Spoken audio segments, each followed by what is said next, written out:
Расте бројот на компјутерски измами, од кои најбројни во Македонија се злоупотребите на платежните картички. Експертите советуваат граѓаните да бидат внимателни каде и какви податоци остават на социјалните мрежи, бидејќи расте бројот и на измами во порнографски цели. Честитки, добивте вредна награда, наследство, бесплатно патување. Ова се само дел од пораките кои граѓаните секојдневно ги добиваат на нивната електронска пошта од непознат испраќач. Единствено што се бара од нив е само да ги остават личните податоци и бројот на сметката за да им бидат префрлени наводно добиените средства.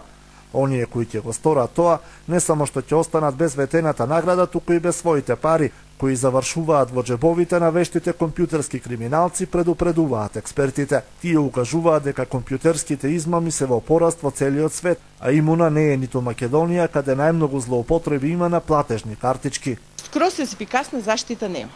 Значи секој треба да си внимава кои и какви податоци оставаме, нели, и оние плаќањата преку некој може да ги злоупотреби нашите картички. Сега и ако отворите по некој од страниците ќе најдете и дека продаваат, значи продаваат броеви од кредитни картички. Според доцент Николовска, кај нас не се зборува многу и за моралната безбедност, посочувајќи дека јавноста малку е свесна за опасностите од злоупотреба на личните податоци кои ги оставаме на социјалните мрежи.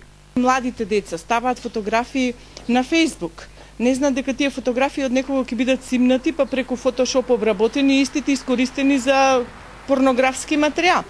А се повеќе треба па и вие медиумите, значи да се организираат дури средби за на некој начин да им се укаже од таа опасност на граѓаните. Граѓаните не ја сваќаат реална опасноста, затоа што мислат дека сето тоа му се случува на некој друг.